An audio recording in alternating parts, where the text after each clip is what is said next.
Vamos nessa, gente? Tudo bem? Beleza? Seguinte, proposta do curso. Esclarecer conceitos. Essa é a base. Porque, especialmente em direito administrativo, o que a gente observa? O aluno vai avançando, mas fica cheio de buraco no raciocínio.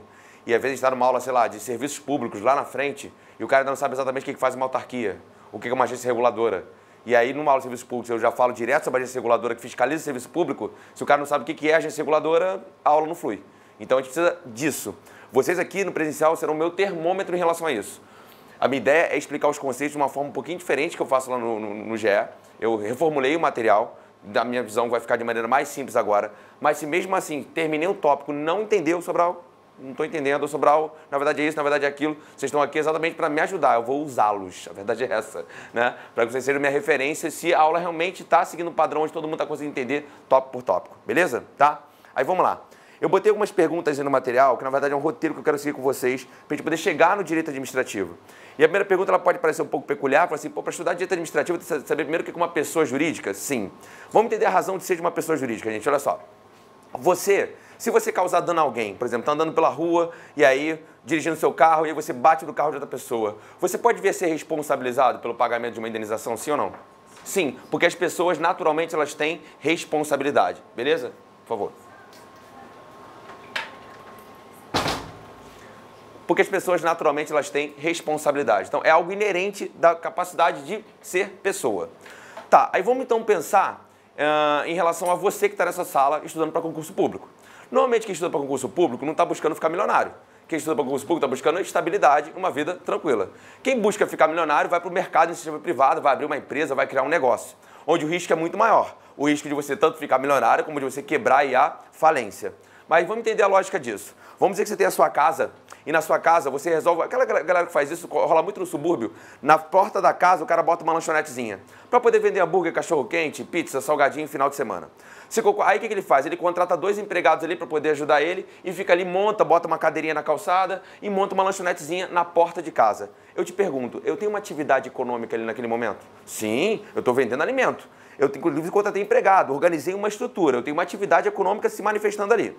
Vamos dizer que alguém come o seu hambúrguer e depois de comer o seu hambúrguer essa pessoa passa mal e vai parar no hospital e fica uma semana afastado do trabalho, perdendo inclusive seus clientes. Essa pessoa pode vir te cobrar uma indenização? O que você acha? Sim ou não? Sim, foi você que vendeu o hambúrguer para ela, foi você que causou dano a ela com o alimento que você vendeu. Mas peraí, você vai ter que pagar com o seu patrimônio? É, com o seu patrimônio. Com o seu salário? É, com o seu salário. Inclusive em relação à sua atividade empresarial? Pois é. Esse que é o problema quando a pessoa exerce atividade empresarial por ela mesma. Como a atividade empresarial ela é muito arriscada, tanto de arriscado de positivo como de negativo, você coloca todos os seus bens básicos para a sua subsistência em risco. Foi para isso que nasceu um conceito chamado de pessoa jurídica. Olha só, vamos fazer o seguinte. Sabe essa banquinha agora aqui de cachorro-quente que a gente criou? Vamos pegar isso e vamos transformar numa pessoa jurídica. Ou seja, vai ser o... Não precisa copiar não. Hot dog gostoso. E aí vamos dizer que você chamou um amigo seu para poder participar desse empreendimento hot dog gostoso. E vocês resolveram construir uma sociedade, a famosa LTDA. Volta e meia de ver essa expressão por aí, né? O que significa LTDA? Limitada. Sociedade limitada. Por que o nome é sociedade limitada? Eu vou explicar. Porque a responsabilidade está limitada ao capital da sociedade. Vamos dizer então que a sociedade ela tem um capital de 50 mil. E tem como sócios A e B. A e B são as pessoas naturais, a Hot Dog Gostoso Limitada é a pessoa jurídica. Vamos lá. Quando alguém vai agora lá na tua casa comprar cachorro-quente, quem está vendendo cachorro-quente? Você ou a Hot Dog? A Hot Dog é a pessoa jurídica. Então, ela agora, inclusive, é responsável por todos os atos praticados pelaquela atividade comercial? Sim. Então, se alguém passar mal, quem vai ser acionado judicialmente? Você ou a Hot Dog? A Hot Dog. Então, a graça de você construir uma pessoa jurídica é você criar uma ficção, um determinado patrimônio e falar assim, olha, você agora é responsável pelos atos praticados. Porque a pessoa jurídica, ela não existe por si só, ela não nasce igual pessoa natural. Tanto que a pessoa jurídica, ela nasce a partir do seu registro. Se eu fechar um contrato social com você e falar assim, ó, Sobral, vamos abrir uma hot dog gostoso. Vamos. Botamos as cláusulas aqui, estabelecemos o que cada um vai fazer e assinamos. Já existe? Não. Você tem que pegar isso e registrar. No que eu registrar, essa pessoa jurídica passa a existir. E ela vai ser responsável pelos direitos e obrigações dali decorrente. Então, ou seja, a graça de você criar uma pessoa jurídica é você criar alguém para que tenha responsabilidade. Vou insistir muito nessa frase. A graça de você criar uma pessoa jurídica é você criar alguém para que tenha uma responsabilidade. Ou seja, se os atos praticados causarem danos a alguém, quem responde é a pessoa natural ou a pessoa jurídica? A pessoa jurídica. Você já deve ter ouvido falar num negócio chamado desconsideração da personalidade jurídica. Vamos lá, o que é isso indo um pouquinho além? É quando, por exemplo, a pessoa jurídica não tem o patrimônio suficiente para poder arcar com a responsabilidade. Se você desconsidera a pessoa jurídica, quem aparece? As pessoas naturais. Tá, mas isso não é objeto da nossa aula. O fato é que esse cara aqui é responsável pelos direitos e obrigações decorrentes de sua atuação. Ou seja, eu quero me aventurar no mercado empresarial. Eu vou separar uma parte do meu patrimônio para poder construir essa pessoa jurídica. Se essa pessoa jurídica quebrar, beleza, quebra a pessoa jurídica e não quebra o patrimônio da pessoa natural. Beleza até aqui? Tá claro? Então, qual é a ideia de você criar uma pessoa jurídica? Ok? Aí vamos lá. A partir da ideia de pessoa jurídica, a gente pode agora pensar na ideia de um país. E aí, eu posso dizer a vocês que nessa sala, nesse momento, eu posso criar um país. Exatamente. Temos aqui mais ou menos 10 pessoas aqui na sala assistindo a aula e eu posso criar um país aqui agora. Mas, Sobral, como assim? Um país pequeno desse tamanho? É. Porque para poder criar um país, eu só preciso de 3 elementos. Povo, que aqui na sala tem. Território, é pequenininho, mas aqui na sala a gente tem. E falta um governo soberano. O problema vai ser nem governo, né? Porque quem vai mandar aqui sou eu, é claro. Desculpa, eu sou o ditador da história. Mas o problema vai ser essa soberania. Qual é a ideia de governo soberano? Os demais têm que nos reconhecer como governo. Por exemplo, quando você vai na Venezuela e vê aquela confusão lá do Maduro e do Guaidó, onde o Guaidó se proclamou governante, mas todos os países do mundo reconhecem o Guaidó como governante? Não. Esse é o grande problema. A ideia de governo soberano é, não basta alguém falar assim, ó, revolução, criamos o nosso país. Se ninguém te reconhecer como país, você não é um governo soberano. Você não é reconhecido pelos demais. Mas tem vários países no mundo que reúnem esses 3 elementos. Um deles é o Brasil, que tem povo, território e governo soberano. Então, beleza. Então, eu vou criar aqui a República do Concurseiro. Criamos o nosso país. Porque a gente tem povo aqui dentro, temos o território, temos o governo soberano, vamos partir da premissa que o pessoal aí fora reconhece Sobral como governo desse país. Aí vamos lá, se você está nessa sala, você tem algumas demandas. Por exemplo, Sobral, eu quero aprender direito administrativo, eu quero passar no concurso, eu quero ter um intervalo para poder tomar um café, poder ir ao banheiro, eu quero que as aulas ocorram sempre no mesmo horário, que não atrasem, eu quero que o conteúdo dado seja aplicado para a prova, eu já falei com as 5 demandas, por exemplo. Vamos dizer então que eu começo a gerenciar esse país e consigo dar conta disso. E aí todo mundo passa no concurso, vem tudo dando certo, o nosso povo começa a aumentar, e de 10 pessoas a gente passa para 50, e de 50 pessoas a gente passa para 100, e de 100 passa para 200, porque os países crescem, não é assim, demograficamente? E eu te pergunto, gerenciar 10 pessoas é igual gerenciar 200 pessoas? Não, não tem como. Eu vou começar a precisar de outras estruturas para poder me auxiliar nesse processo de gerenciamento. Então, eu vou começar a fazer algumas divisões internas aqui para ter essa ideia de administração efetiva, de atender a demanda da coletividade. Vou te dar um exemplo. A gente está aqui agora numa sala bem pequenininha. Nessa sala pequenininha, eu poderia estabelecer apenas um centro de poder. Ora, o Sobral aqui, ele comanda, a gente manda em todo mundo ao mesmo tempo. Tá bom, mas agora vem para o Brasil, gente. Vamos falar do nosso país. Não sei o quanto você já viajou, mas eu acho que você deve fazer ideia que a cultura do gaúcho não tem nada a ver com a cultura do amazonense, que não tem nada a ver com a cultura do cearense, muito menos com o cara de Brasília e muito menos com o cara do Rio de Janeiro. Nós vivemos num país de dimensões continentais. Será que num país como o nosso, tão diferente, tão miscigenado, teria como ter apenas um centro de poder para atender o interesse de todos? Eu preciso fatiar esse país em várias estruturas, pequenas estruturas de poder. Aí vamos dar uma ideia. Se no nosso país fosse, por exemplo, Portugal, que é desse tamanhozinho, e aí Portugal só tem um centro de poder, eu vou te dar 2 opções e tenho certeza que você vai acertar. Eu vou falar que esse meu centro de poder, eu tenho uma centralização ou descentralização? Centralização, porque eu só tenho um centro de poder. Mas no Brasil, a gente só tem a União Federal como centro de poder? Não, a gente também tem os estados e os municípios. Logo, pensa comigo, se no Brasil eu criei vários centros de poder, é porque no Brasil nós temos uma centralização ou descentralização? Descentralização. Agora, me ajuda o seguinte, o nome completo do Brasil se chama República Federativa do Brasil. Esse é o nome completo. Normalmente só fala Brasil, né? Mas o nome completo é República Federativa do Brasil. Tem uma palavrinha que eu leio aqui que me dá essa ideia que o nosso país não é centralizado, que o nosso país é descentralizado. Qual é a palavra? Federação. Federação não se confunde com Estado unitário. O que é o Estado unitário? Como o nome está dizendo, é que ele tem quantos centros de poder? Um centro de poder. Portugal, por exemplo. Uruguai, por exemplo. Mas só olhar o tamanho, pequenininho. Agora, olha para o Brasil, olha para os Estados Unidos. Vários centros de poder. E por que eu preciso de vários centros de poder? Para atender essas demandas regionais. Uma coisa é a cultura do norte, outra do nordeste, outra do centro-oeste, outra do sul, outra do sudeste. Como eu preciso atender essas culturas regionais, eu crio vários centros de poder. Então, de novo, se no nosso país aqui, que tem quantos elementos? 3. Quais são? Povo, território e governo soberano. Se nesse nosso país eu tiver apenas um centro de poder, eu vou falar que eu tenho uma centralização política. Agora, se o nosso país eu criar estruturas internas com outros centros de poder, eu vou falar que eu tenho uma descentralização política. Vamos continuar nessa palavra aqui, centralização e descentralização. Por enquanto, eu quero que você diferencie assim. Centralização, quantos centros de poder? Um só. Descentralização, quantos centros de poder? Vários. Só que perceba que eu estou usando a palavra centralização política. Descentralização política. Porque tem outro tipo de descentralização, Sobral? Tem. Tem a tal da administrativa. Essa a gente vai falar depois. Vamos continuar batendo papo aqui. Nessa história de descentralização política, quando eu falo política, gente, eu quero ver, poderia falar 1 milhão de coisas aqui. Vamos falar a ideia mais simples. Se eu tenho uma descentralização política, é porque aquela entidade descentralizada, ela pode editar leis. Vamos pensar. No Brasil, como é que diz lá na Constituição? A República Federativa do Brasil é formada pela união indissolúvel dos estados, Distrito Federal e municípios, não é assim? Aí vamos lá. Eu tenho leis federais? Sim. Eu tenho leis estaduais? Eu tenho leis municipais? Logo eu te pergunto, estados, municípios e Distrito Federal são entidades políticas ou administrativas? Políticas, porque ela pode editar leis. Então pensa assim, a ideia de você criar uma entidade política é uma entidade que tem a sua capacidade legislativa, a capacidade de editar leis.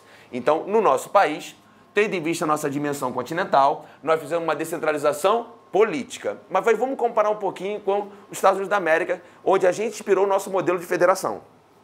Como é que é a divisão da Federação Norte-Americana? Você tem a União Federal e os estados. Ponto, para aqui. Nós criamos um modelo de federação com um terceiro nível, que é o quê? União Federal, estados e municípios. Qual é a nossa ideia? A gente pensa assim, se eu tenho algo de interesse nacional, quem vai comandar isso é a União. Se eu tenho algo de interesse regional, quem vai comandar isso são os estados. Se eu tenho algo de interesse local, quem vai comandar isso são os municípios. E aí a gente pode até pensar em exemplos aqui do Rio de Janeiro, que eu vou explicar para o pessoal que está em casa para entender. Você que é aqui do Rio entende muito bem. Região metropolitana do Rio de Janeiro, Rio e Grande Rio, é igual à região serrana? Que é igual à região dos lagos? Que é igual à Costa Verde? São localidades distintas, percebeu? Se eu tenho interesses locais distintos, então é interessante que eu também tenha administrações locais distintas. Que eu tenho centros de poder só para poder gerenciar os interesses daquelas localidades. Então, de novo, a nossa federação, a Federação Brasileira, é dividida em 2 níveis ou 3 níveis? 3 níveis, porque eu tenho a União, os estados e os municípios. Tá faltando alguém aqui? Distrito Federal não é um 4º nível? Alguém sabe isso? Se eu tenho União, Estado, DF e municípios, por que eu estou falando que a Federação Brasileira é em 3 níveis e não em 4 níveis? Pelo seguinte, olha as palavras que eu usei. Interesse nacional, quem é, gente? União. Interesse regional, quem é? Estado. Interesse local, quem é? Município. E o Distrito Federal? Ele acumula o que é regional e local. Então, ele não forma um 4º nível, porque ele acumula o que é de âmbito do Estado e de âmbito do município. Vamos anotar um pouquinho agora? Vamos lá? Coloca no teu caderno aí. Criação de pessoa jurídica. Criação de pessoa jurídica.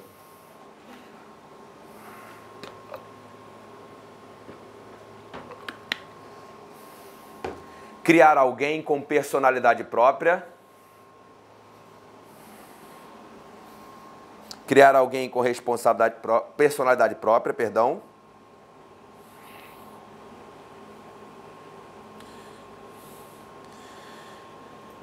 Que possa assumir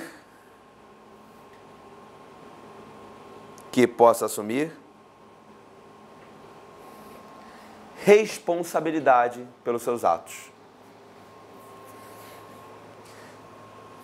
Que possa assumir responsabilidade pelos seus atos.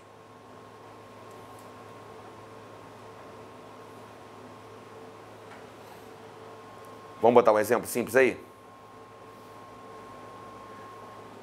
Se a pessoa jurídica entre aspas, lojas americanas, fecha aspas, então essa todo mundo conhece. Se a pessoa jurídica, entre aspas, lojas americanas, fecha aspas, causar um dano a alguém,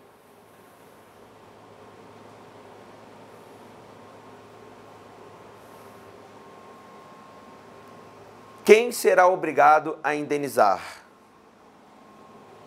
Quem será obrigado a indenizar?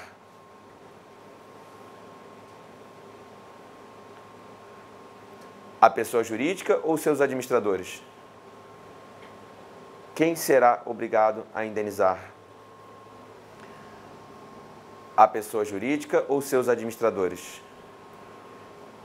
Vamos lá, gente, completa a resposta para mim pelo que eu te expliquei. A pessoa jurídica ou administrador? A pessoa jurídica, porque ela tem responsabilidade própria.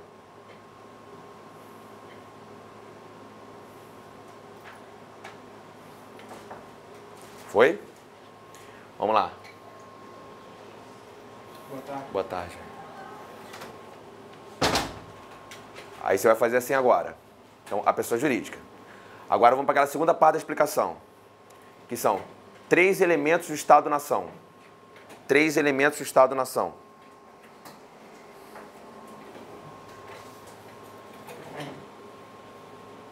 Povo, território e governo soberano.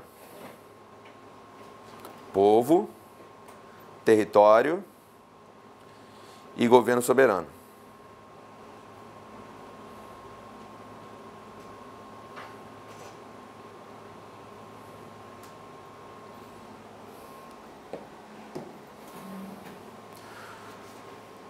Algo que a gente pode destacar logo aqui nesse ponto, porque a gente não explicou ainda, mas vamos colocar logo aí no seu caderno. Espera aí. Quando eu criei essa estrutura aqui, a República do Concurseiro, já que eu tenho povo, território e governo soberano reconhecido pelos demais, bom, para viver em sociedade tem que ter norma, não tem, gente? Porque se com norma já é difícil, né? Imagina se não tivesse norma. Como é o nome dessa norma máxima que a gente coloca para o convívio em sociedade? Constituição. Então, a norma máxima elementar do sistema se chama Constituição. A nossa Constituição se chama Constituição Federal, porque nós vivemos uma república federativa. Mas a Constituição necessariamente tem que ser federal? Não, ela pode falar só a Constituição. Constituição é a norma máxima do sistema. Tá, mas para ser Constituição, o que basicamente esse documento tem que ter? Esse documento tem que ter 2 coisas. Primeira coisa, vamos lá. Ideia básica. Quando você pega o seu celular, olha para ele, entra no WhatsApp, pesquisa no Google, fala ao telefone, você tem propriedade sobre isso aqui, não tem? Eu vou fazer várias perguntas óbvias. Tem, sim, é meu, foi eu que comprei, foi eu que paguei, propriedade sim. Só que essa ideia de propriedade privada é algo da sociedade moderna. Na era medieval, na época da monarquia, tudo pertencia a quem? Ao rei, ao Estado. Não existia essa ideia de propriedade privada, de você trancar a porta da sua casa e falar assim, aqui dentro quem manda sou eu. Não, tudo pertencia ao rei. Então pensa comigo, a partir do momento que eu reconheço ao cidadão a ideia de propriedade, eu estou dizendo para o Estado o seguinte, olha querido, respeite a propriedade dele porque você não pode aí mais intervir. Você não pode entrar na casa de alguém a hora que você quiser, porque a casa é asilo inviolável, ninguém nela podendo penetrar sem consentimento do morador, não é assim? Salvo flagrante delito, desastre, prestar socorro durante o dia por ordem judicial, como está na Constituição. Essa ideia também de inviolabilidade do domicílio é para eu reconhecer a sua propriedade. Então pensa comigo, quando antigamente, na época medieval, o Estado, na figura do rei, entrava na casa de todo mundo e fazia o que quisesse, porque na verdade a casa não era das pessoas, a casa era tudo do rei, eu tinha uma ideia de propriedade privada ali? Não, o Estado podia fazer o que ele quisesse. A partir do momento que o Estado reconheça a você a propriedade privada, eu posso entrar na tua casa a hora que eu quiser? Não, pelo contrário, eu só posso entrar na tua casa sem ter consentimento em hipóteses excepcionais. Partindo dessa premissa, se eu, Estado, tenho que respeitar a tua propriedade, olha a pergunta que eu vou te fazer agora. É porque o Estado tem que fazer ou deixar de fazer alguma coisa? Deixar de fazer. Eu tenho que respeitar a sua propriedade privada. Outra, naquela época também você tinha liberdade para escolher a religião que você quiser? Não, você tinha que ser católico. E se você não fosse católico, você era excomungado na fogueira. E hoje, você pode ter a religião que você quiser? Então o Estado ele tem que agir ou tem que te respeitar? Te respeitar, mais uma vez. Ele tem que se abster. Logo, onde eu quero chegar? Os chamados direitos fundamentais. Os direitos fundamentais da pessoa humana. Pensa nessa relação. Olha só. Isso aqui, direito de propriedade, eu chamo de direito real. Por que é um direito real? Porque é o direito que liga pessoa a coisa. Tá vendo? Direitos reais é o direito que liga pessoa a coisa. Sobral é proprietário desse celular. Ok? Outra coisa é... Como é teu nome? Eliane, eu ajustei com você 10 aulas particulares pelo valor de R$50 cada aula, ok? Você foi lá, me pagou, então, R$50 cada aula, R$500. Viu que travou aqui, né? Você não quis dizer, mas tudo bem, já que você falou. R$500 e eu, Sobral, tenho que te dar aula. Vamos lá. Agora tem uma relação pessoa-coisa ou entre pessoas? Entre pessoas. Nessa relação eu chamo de direito pessoal. Então, direito pessoal, direito que vincula pessoas. Direito real, aqui é o direito que vincula você a uma coisa. Bom, partindo dessa ideia, eu viro para o Estado e falo assim, olha, querido, isso aqui é meu. Essa casa aqui é minha. A liberdade de pensar é minha. Eu não quero que você intervenha. Esse é o chamado direito fundamental. Logo, nesse direito fundamental, essa relação é de quem com quem? Do cidadão contra o Estado. Mas nessa relação do cidadão com o Estado, é para que o Estado faça alguma coisa ou deixe de fazer alguma coisa? Deixe de fazer alguma coisa, não se meta na minha vida. Então, uma noção básica que, mesmo administrativa, é importante ter, é que os direitos fundamentais, eles nasceram numa relação pessoa-coisa? Pessoa-pessoa? Não, pessoa-Estado. Onde eu quero que você, Estado, por exemplo, na primeira geração, não se meta na minha vida. Respeite minha propriedade privada, respeite minha liberdade de manifestação de pensamento. Então, vamos lá. Essa tal dessa Constituição, uma primeira coisa que ela tem que ter são chamados direitos fundamentais. Que são direitos projetados numa relação que... caiu aqui, numa relação pessoa-Estado. Já vamos anotar isso. Mas olha só, esse nosso Estado, ele vai ser uma república ou uma monarquia? Vamos lá, república. Na república, o poder é temporário ou vitalício? Temporário. Você elege o governante? Sim. E na monarquia? Vitalício, critério hereditário. São formas diferentes, concorda comigo? Onde tem que estar definido isso? Na Constituição. Então, que outro tipo de norma eu tenho que ter na minha Constituição? Normas de organização do Estado. Por exemplo, definindo se a nossa forma será o quê? Monarquia ou república. Vamos anotar isso aqui agora? Então, põe assim, norma máxima de um país, 2 pontos, Constituição. Norma máxima de um país, 2 pontos, Constituição.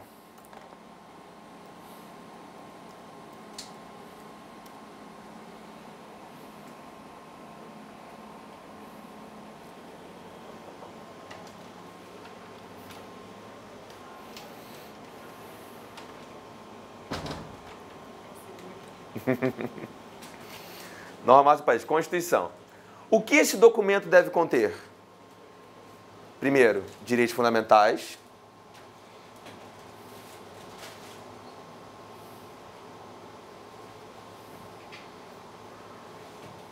Que foram projetados numa relação, direitos fundamentais, que foram projetados numa relação, me ajuda, pessoa-coisa? Pessoa-Estado. Pessoa-Estado, exatamente. Que foram projetados numa relação pessoa-Estado.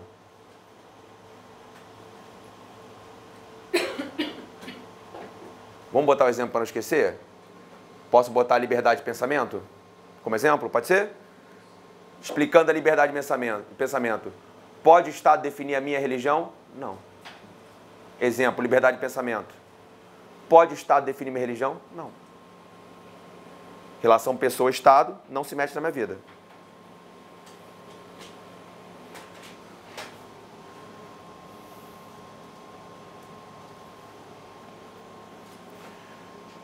Aí vem comigo. Tá, e eu também tenho que ter normas de, segundo tópico, organização do Estado. Exemplo, se o Estado é uma república ou uma monarquia. Exemplo, se o Estado será uma república ou uma monarquia.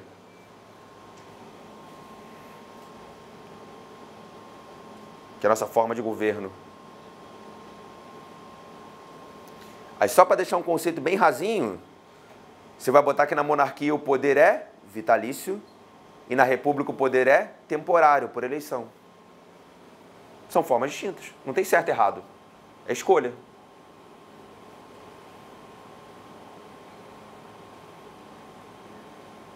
Na monarquia é vitalício e No outro é temporário. qual é o outro mesmo? República. Tá, eu não.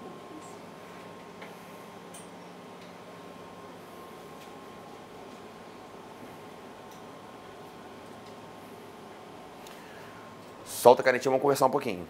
Vamos revisar. Pessoas naturais existem. Pessoas naturais você toca. Eu não toco em pessoa jurídica.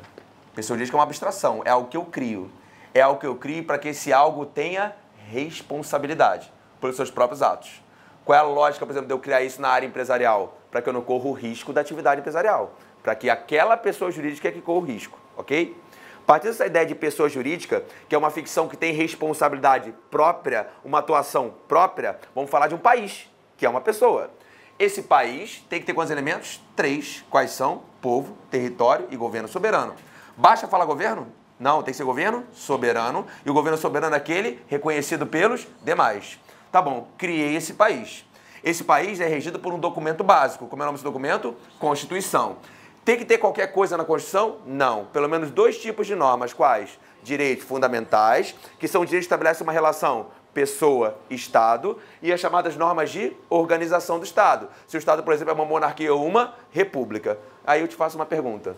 A nossa Constituição, ela tem uma norma lá no artigo 200 e blau, que fala assim, ó, o Colégio Pedro II ficará na órbita federal e está no Estado e na cidade do Rio de Janeiro.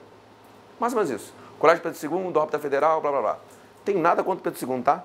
Acho super legal, colégio super tradicional, ensino bom e tal. Mas isso tinha que estar na Constituição. Podia estar numa lei? Podia estar até em ato administrativo, a verdade é essa. Então, só para você entender que, por exemplo, a nossa Constituição, lá em Constituição Nossa Vez Comigo, que a gente fala a nossa Constituição é uma Constituição prolixa, porque ela fala mais até do que ela deveria. Então, eu preciso de basicamente dessas normas aqui, mas acaba se colocando na Constituição outras normas, ok? Esse meu Estado, esse meu país que tem povo, território, governo soberano, sendo regido por uma Constituição que estabelece os direitos fundamentais e a organização do Estado. Por exemplo, se meu Estado é uma república ou uma monarquia. Ah, vamos botar logo outro. Se meu Estado é uma república ou uma monarquia. Ou se meu Estado é unitário ou Estado o quê? Federal. Bota outra aí. Outra que eu vou estabelecer na Constituição. Se o Estado é unitário ou se o Estado é federal.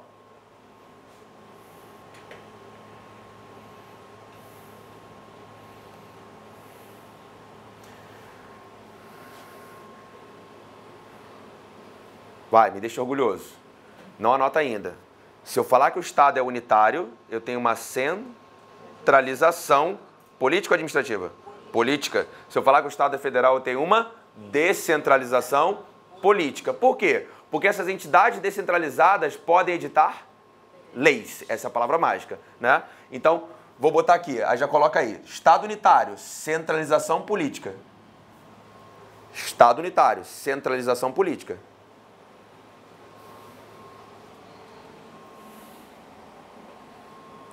Apenas uma pessoa editando leis.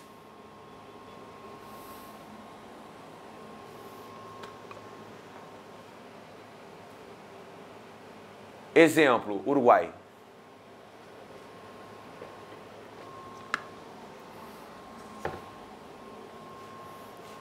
Estado Federal, descentralização política.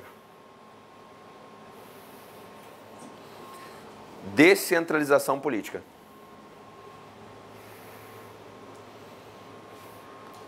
Várias pessoas editando leis.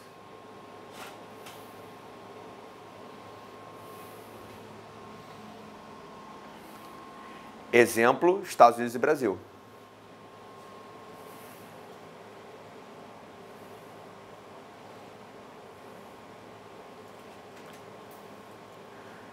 Mas peraí, eu tenho mais um negocinho para falar aí que a gente já conversou. A questão dos níveis da federação. A nossa federação tem quantos níveis? 3. Um nível nacional, níveis regionais e níveis locais. A Federação Norte-Americana, 2. Um nível nacional e nível regional. Anota aí. Federação Brasileira, 3 níveis. Nacional, entre parênteses, União. Regional, entre parênteses, Estados.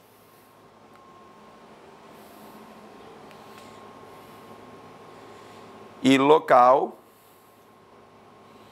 entre parênteses, municípios.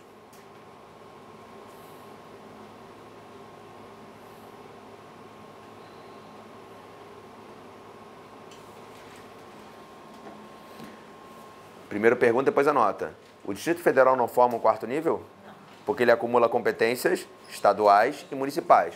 Põe, o DF forma um 4º nível? Não?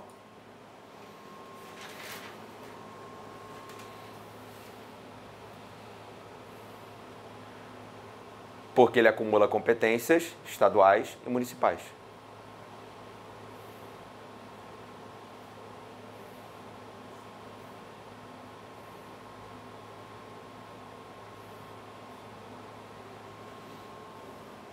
Tá, e a Federação Norte-Americana, gente, tem que botar aí 2 níveis, né?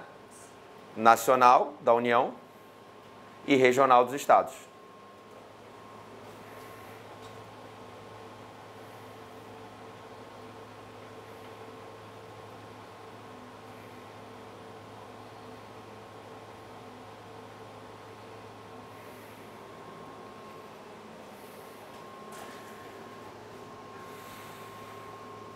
Dá uma paradinha aqui, solta a caneta e revisa tudo de novo.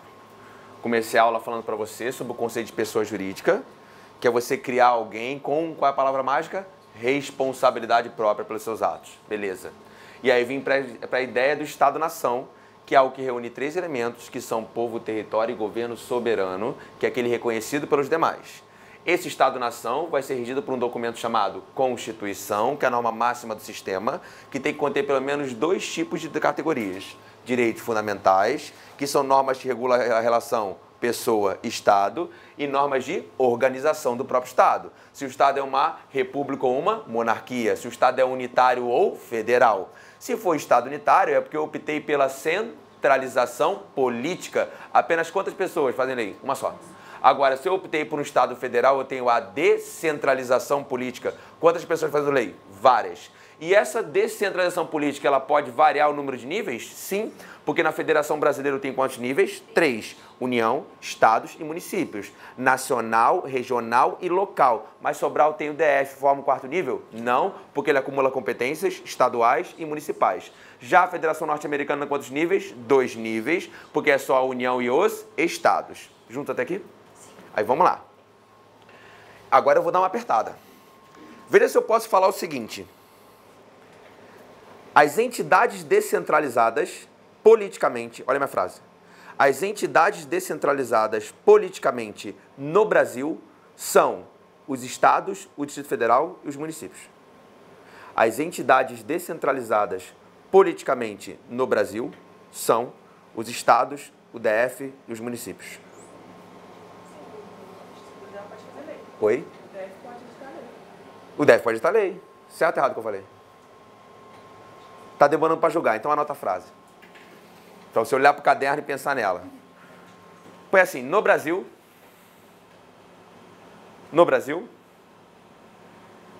as entidades descentralizadas politicamente,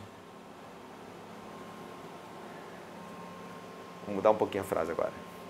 As entidades descentralizadas politicamente são apenas os estados, o Distrito Federal e os municípios.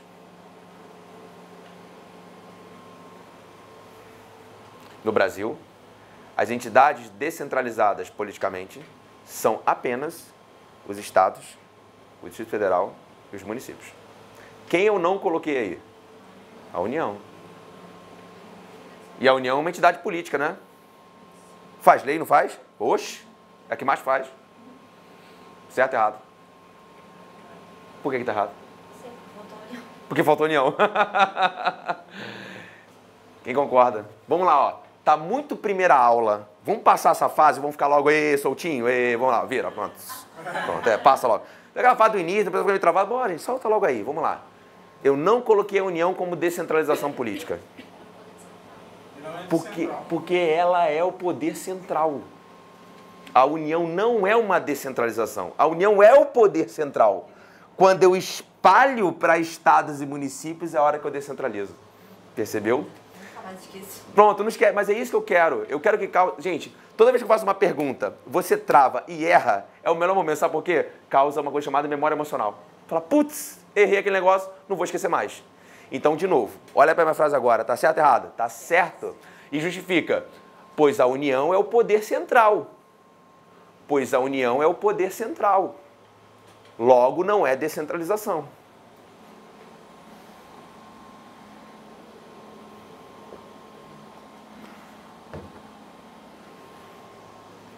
Vou te dar outra frase.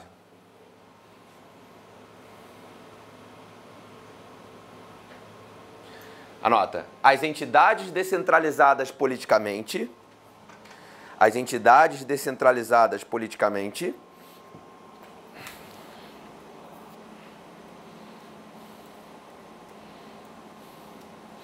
buscam o fundamento de sua existência. As entidades descentralizadas politicamente buscam o fundamento de sua existência na Constituição Federal. As entidades descentralizadas politicamente buscam o fundamento de sua existência na Constituição Federal. Certo ou errado? Errado. Está errado por quê? Porque através de leis também são criadas as entidades descentralizadas. Como é teu nome? Hackel. Heckel. Vamos lá, vou aprender o nome de todo mundo ainda. Como é que é Heckel? Repete para mim. É porque, tipo, algumas entidades descentralizadas são criadas através de lei. Né? Algumas entidades descentralizadas são criadas através de lei. Não lá na Constituição, leis criadas... São leis que criam, tipo uma autarquia, é isso? Entendi. Mas uma autarquia é uma descentralização política ou administrativa? administrativas. Então lê de novo a minha frase. Eu não falei se é certo ou errado. Eu posso estar te jogando pro buraco, tá? Toma cuidado comigo, que eu sou perigoso. Falou politicamente, eu expressei É... Então, eu só tô te mostrando o seguinte. Eu escrevi politicamente, você está pensando em outra descentralização. Quer mudar de ideia, Reco?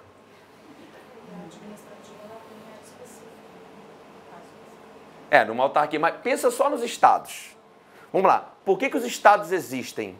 Eu posso falar que os estados existem por causa da Constituição? Porque, vamos lá, a Constituição estabelece normas de organização do Estado? E ela define se o Estado é unitário ou federal? Logo, se a Constituição definiu o Estado federal, os estados e os municípios só existem porque a Constituição definiu que o Estado é federal e não unitário. Eliane, leia para mim a frase, por favor. As entidades descentralizadas politicamente Parou? Estados, Distrito Federal e município. Faz a conexão. Continua, vai. buscam o fundamento de sua existência na Constituição Federal. Por quê? Porque a Constituição optou pelo modelo federal de Estado. Show, não erra mais. Nunca mais erra. Percebeu? Certo ou errado? Certo. A notificativa.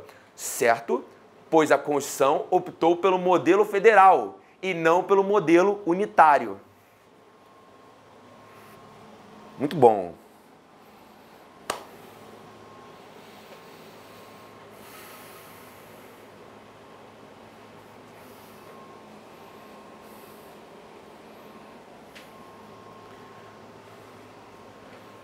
Acho que está na hora de dar uma paradinha aqui, ó. Revisa tudo de novo. Comecei a aula falando para você que existe uma pessoa jurídica, que é alguém que tem responsabilidade própria. E falei para você sobre o conceito de Estado-nação, que é aquele que reúne 3 elementos, que são povo, território e governo soberano. Que uma vez estabelecido Estado-nação, eu preciso de uma norma básica desse sistema que se chama Constituição. Que essa Constituição tem que ter pelo menos 2 tipos de normas, que são, primeiro, os direitos fundamentais, que rege a relação pessoa-Estado, e as normas de organização do próprio Estado, se ele é uma república ou uma monarquia, se ele é um Estado unitário ou um Estado federal. Se eu optar pelo modelo de Estado unitário, eu tenho uma centralização política. Quantas entidades fazem leis? Uma só. Se eu optar pelo modelo federal, eu tenho uma descentralização política. Quantas entidades fazem leis? Várias. Mas essa descentralização necessariamente tem que ser num número determinado de níveis? Não, porque a descentralização política brasileira tem quantos níveis? 3. União, estados e municípios. A União, interesse nacional, os estados, interesse regional e os municípios, interesse local. Mas Sobral tem também o Distrito Federal, que forma o 4º nível? Não, porque ele acumula a competência dos estados e municípios. Já a Federação Norte-Americana está em 2 níveis, apenas a União e os estados. Aí eu fui e perguntei para você se as entidades descentralizadas politicamente decorrem da Constituição Federal. Certo ou errado? Certo, porque a Constituição Federal, como o nome está dizendo, adotou o modelo federal de Estado. Por isso que o Estado existe. Se a Constituição tivesse adotado o modelo unitário, os Estados existiriam? Não. Aí vamos lá. Professor, um bicho meio doido que a gente vai andando na rua e tudo a gente conecta com a aula, com a matéria. Eu quero que você seja um concurseiro doido igual a mim. Quando você olhar para o mapa do Brasil, olha só que loucura desse processo. Tu vai olhar para o mapa do Brasil e tu vai falar assim, todos esses carinhas aqui buscam fundamento na Constituição Federal. Estado da Paraíba, você só existe porque a Constituição quis. Município de Fortaleza, você só existe porque a Constituição quis. Estado de São Paulo, você só existe porque a Constituição quis, porque ela adotou o modelo federal e não o modelo unitário. Junto até aqui? Beleza, tá bom. Então eu estou falando o tempo inteiro em centralização política, um centro de poder, não é assim? E descentralização política, vários centros de poder. Tá, mas esse poder, que poder é esse exercido? Afinal, tem quantos poderes na República Brasileira? 3. Quais são? Executivo, legislativo e judiciário. Por que eu fiz a divisão do poder? Aqui é conhecimento clássico. Quer conhecer alguém? Deu o que essa pessoa? Poder. E normalmente a pessoa exerce bem ou abusa? Abusa. Então não posso dar todo o poder para uma pessoa só. Então tem que partir da seguinte premissa. Vamos fazer o seguinte. Pega um carinha aqui. Primeira coisa, eu tenho a Constituição, né? Estabelecendo as regras básicas do sistema. Só que eu preciso detalhar essas regras por meio das leis. Então eu vou criar um poder só para poder fazer as leis com base na Constituição. Vou dar um exemplo. A nossa Constituição diz que alguns crimes são inafiançáveis e imprescritíveis. Exemplo, racismo. O racismo é inafiançável e imprescritível. Inafiançável, não cabe liberdade provisória mediante fiança. Imprescritível, pode ser apurado a qualquer tempo. Tá, mas ele fala inafiançável e imprescritível nos termos da lei. Então a lei vai ter que definir quais condutas configuram racismo. E quem é o poder que vai ditar essa lei? Legislativo.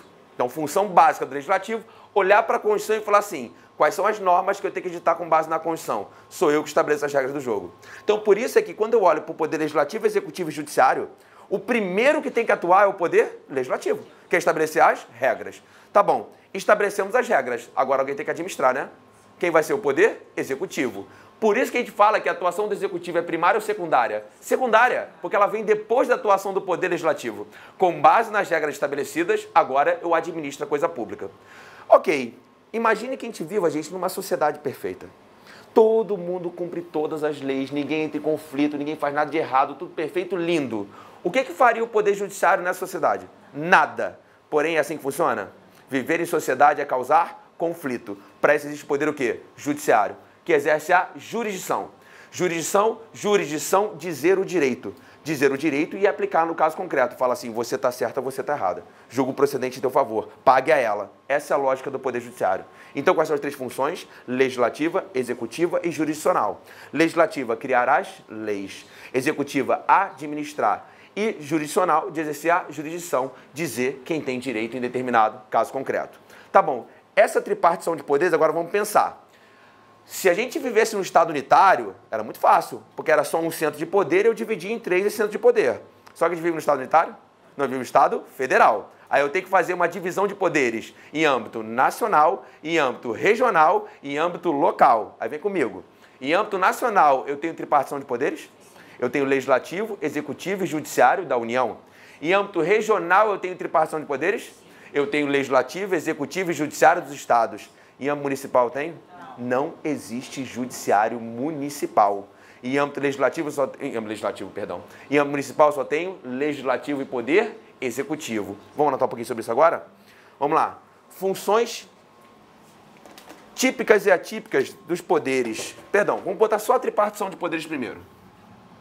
Vou botar aqui legislativo, executivo, judiciário. Legislativo, legislar, criar as leis. Executivo, administrar. E judiciário, jurisdição. Como disse, a palavra jurisdição significa dizer o direito.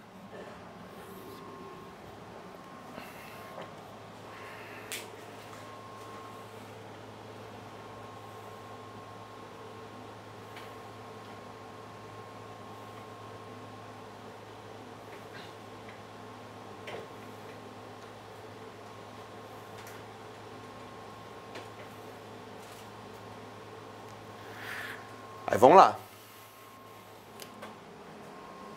Essa tripartição de poderes, essa historinha aqui, existe em todas as entidades da federação? Não. Então, na União, eu tenho 3. Nos estados, eu tenho 3. No Distrito Federal também tenho 3. Só que nos municípios eu tenho 2.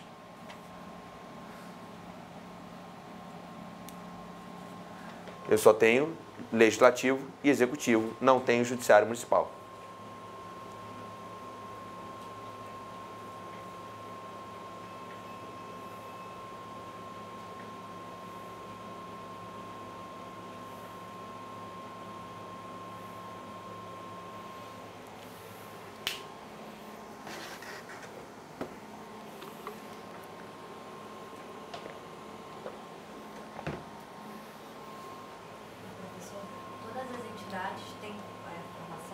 Todas as entidades têm? Aí a última palavra. Jurisdição. Não. Da pergunta. Todas as entidades da federação têm os 3 poderes? É isso que eu quero saber. Todas as entidades da federação? Não. A União tem os 3, o Estado tem os 3, o DF tem os 3, mas o município só tem 2. O município não tem o quê? Judiciário. Essa é a minha pergunta, entendeu? Todas as entidades da federação têm os 3? Não. Quem não tem os 3? Município. Beleza?